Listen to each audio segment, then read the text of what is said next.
Well, hello there. Here we are for Chapter 12, Section 4.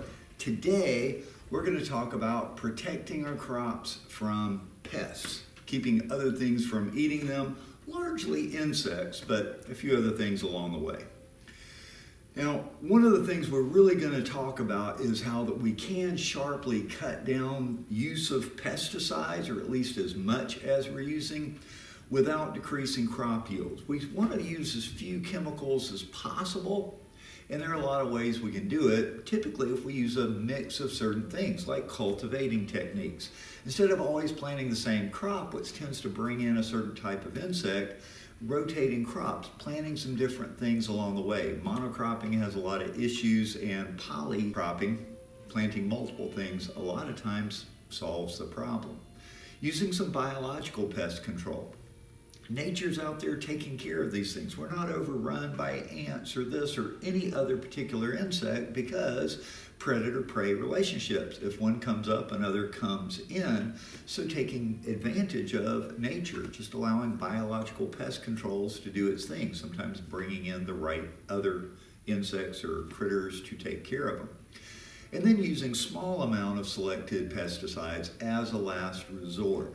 This is something that we talk about as integrated pest management. And we'll get into it in later details. But that's kind of the goal, if you will, within environmental science, is to cut down a lot of this chemical use. And there's a lot of ways we can actually do it. Well, let's go ahead and jump right in here and look at how nature helps control many pests. Now, pests, these are things we don't like for some reason. They're interfering with human welfare, whether it's bugs in our house, bugs that bother us outside, insects that are consuming our food, destroying our crops. Pests, they're annoying to us for some reason, and financially it could be whatever. Now, natural enemies always control pest populations, typical predator-prey. Whether it's predators, whether it's parasites, or other disease that hits organisms, everything's kept in some sort of check and balance in the system. This is how it works in a natural ecosystem, and this is just a free ecosystem service, if you will, that nature is providing. One thing is eating another or keeping it in check, and we want to sort of look at that and utilize it as much as possible. Once again, the closer we can get to how it works in nature, the better off we actually are, and usually it's cheaper. Now, synthetic pesticides. This is just when I go buy a chemical. I go to the store, buy a thing, and I spray it because I want to kill the mosquitoes. Synthetic pesticide. Now, these are going to include anything like it can be insecticides, it could be herbicides, it could be fungicides, and rodenticides, if you will, like rat kill. So we're talking about synthetic pesticides, we're talking about the whole host, whether we're trying to kill weeds, insects, or rats, small rodents, whatever it might be. So when we're talking about pesticides, keep in mind it's this whole large gamut. Now, kind of the evolution, if you will, of pesticides. The very first pesticides are really just borrowed from plants. Some plants naturally repel certain insects, like citronella. Like if you buy a citronella candle, citronella is really a plant, and the plant gives off that particular scent. Mosquitoes don't like it. Marigolds in a garden.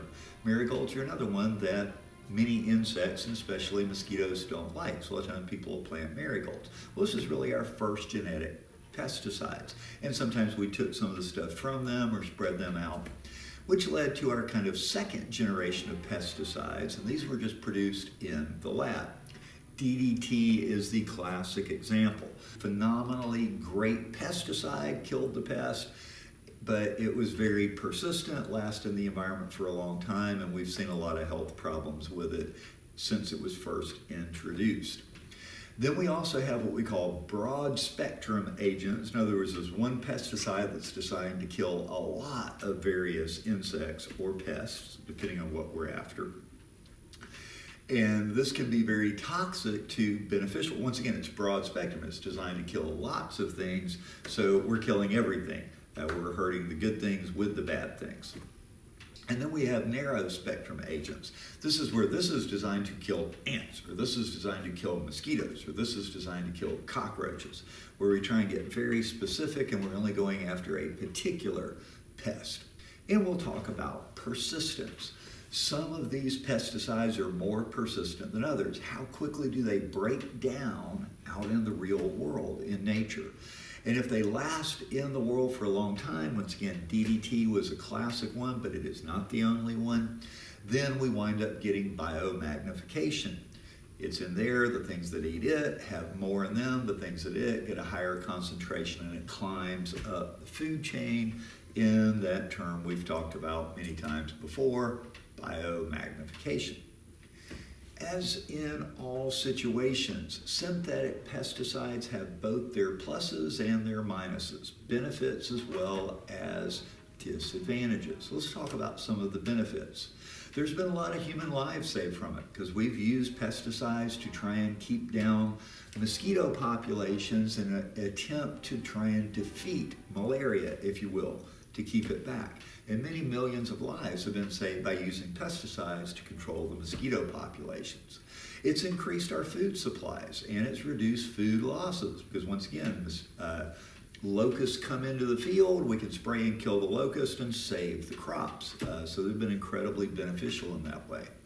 It helps control erosion. Once again, if we're keeping things and if we can avoid plowing by spraying for the insects instead of having to plow everything under, or in this case, it's more weeds. If we can spray for the weeds so we don't have to plow everything under, we can keep soil erosion in check. It reduced costs for farmers, which then comes down to everybody else. If it costs the farmers more money to raise the food, the cost comes out to everybody else. So being able to just spray for whether it's weeds or pests, then it's helped the farmers. It works fast. Once again, locusts come into the field. I don't have time to plant another crop. I don't have time to go buy a whole bunch of something else that's going to eat locusts, etc. So it does work very fast, and sometimes it's very necessary. And a lot of the newer pest control methods are safer and even more effective than some of the older ones that had caused some of these biomagnification problems. So there's a lot of benefit to synthetics. Of course, with the benefits come the problems, the downside. It accelerates the development of genetic resistance in pests. We've talked about this before, kind of like the picture behind me. We spray and most of them die, but one or two remain. Well, they interbreed with each other and they pass on this trait of resistance. And the next time I spray, fewer of them die. And in time, I'm spending money to spray the insects, but they're not dying. And I get in this cyclical situation of having to buy more and more pesticide to kill fewer and fewer insects. So accelerating genetic resistance of organisms is a problem. It is expensive. I do have to buy the chemicals, and I got to buy it over and over and over. And if we have resistance happening, I have to buy more and more and more, or go to different ones. And a lot of insecticides out there are killing the natural parasites or the parasites that would help control the pest otherwise. So we're spraying and it's killing everything, and then when other things come in, the natural predators aren't there anymore, and I'm back into this cyclical situation of having to buy more and spray more. It causes environmental pollution. Once again, if I spray it there, it can run off, it can get in the streams, it can get out, it drifts in the air. It doesn't stay exactly in this little area. A lot of it spreads everywhere else. And this can harm wildlife, things that we're not intending to. And in many cases, we just have health hazards with humans. If you and I are breathing in these fumes or eating it on the food, we can get sick as well and have some adverse health effects. Now, a lot of this comes down to what has to happen, out there with the farmers or what's being done on the food. But what can you and I do about it? Well, we can grow some of our own food. You can have your own little garden, whether it's just a thing of peppers or some cucumbers, tomatoes along the way. Grow some of the food yourself. Get some certified organic food. Not that you have to get all of it, but once again, these are things you can do to cut down on some of these problems of insecticides, pesticides. If we encourage organic, we're not going to use it as much. Wash and scrub your fruits and vegetables when you get them. It's usually best to wash. You don't know how it's been done before you get to it. Eating less meat helps contribute to this because once again we're having to grow things we're feeding to the animals. Eating less meat cuts down and really helps a lot. And before you cook, trim fat off of meat, especially in things like steaks or pork. Trim the fat because fat is where a lot of this bioaccumulation gets stored in the fatty tissues.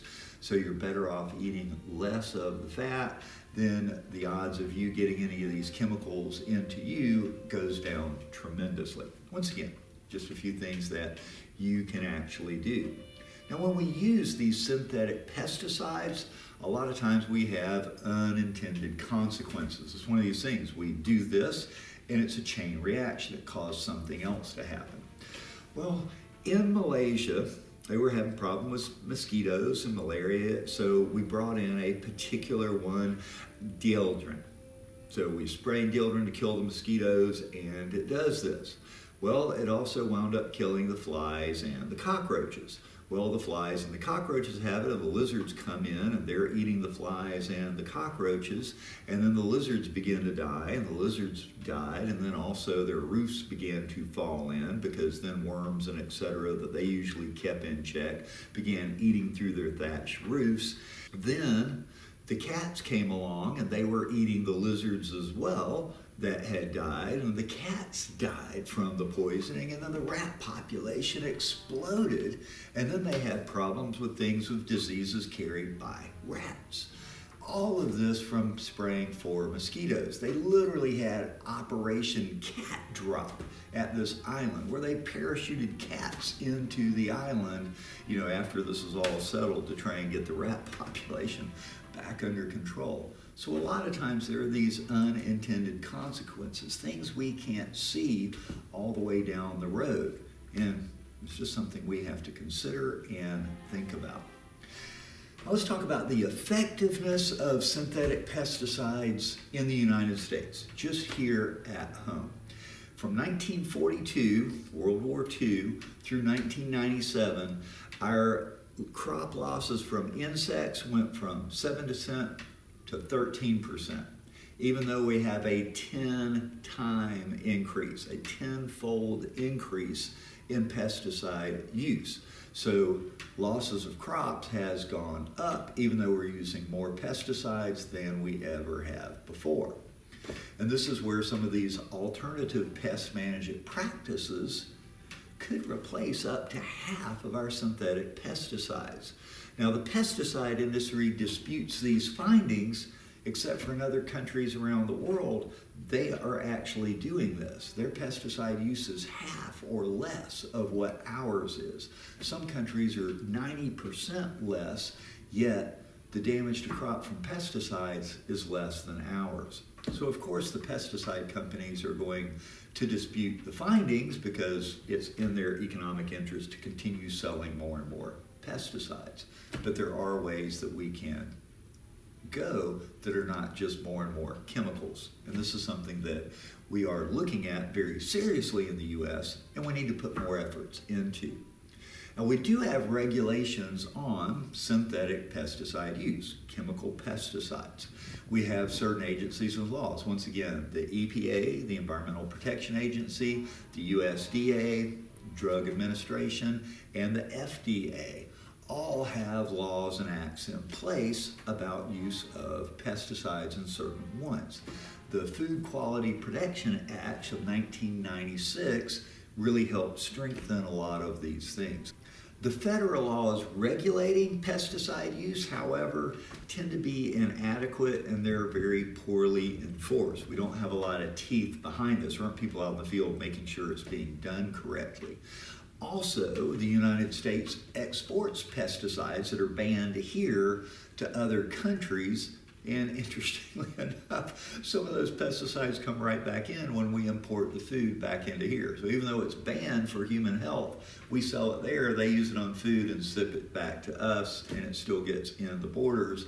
Once again, it's illegal to use in the U.S., but not always to make in the U.S. And also these poisons can just get transferred in the atmosphere. I mean, if we're making it, it gets in the air and it drifts out. Just can be a problem. we do have alternatives to chemical pesticides. The number one is just biological controls. My favorite is ladybugs. We always buy some ladybugs, release them in our yard. You can buy them at the stores and the feed shops. And they eat a lot of the other insects. That's what they actually do.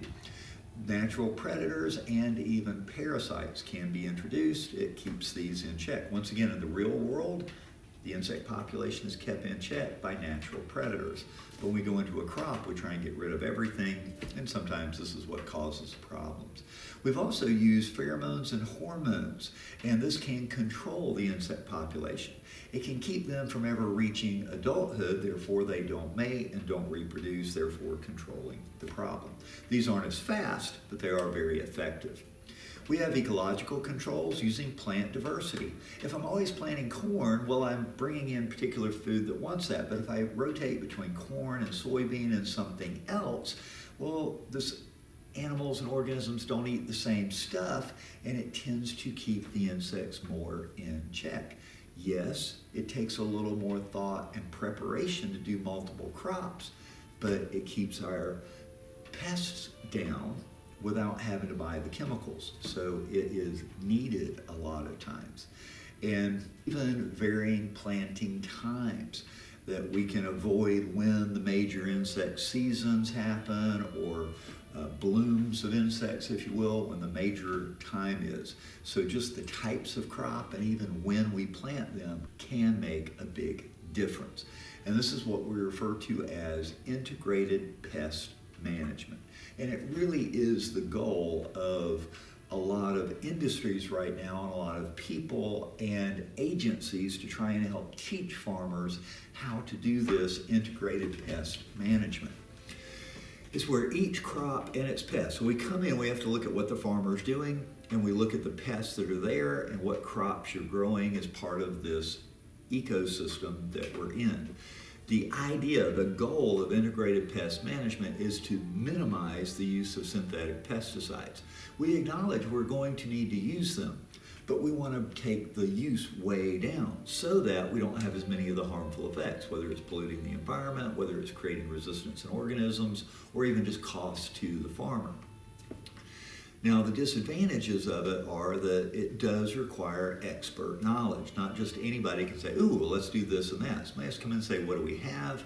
What is the environment? What can we grow here? And which crops would wind up keeping the pest at a minimum? It does take some expert knowledge. And the methods applied in one area may not really apply to another. Just because it's working one county over doesn't mean it's going to work where you are specifically. So once again, this expert knowledge is really needed. The initial costs tend to be higher because you really have to plan for what you're going to. It's a lot cheaper to just plant corn and grow corn, and I know corn, but it brings in more pests. And then we get this cyclical thing again of having to buy more pesticides, more herbicides as weeds and insects become resistant. So the integrated pest management works. We have countries that use it, and they have decreased their chemical spray by 50 to 90%, but it does take some expertise and a little more cost up front. Guys, that wraps it up today for looking at kind of protecting our food supply from pests, etc. Join me next time and we'll talk about how to produce food more sustainably. Until then, have a good one.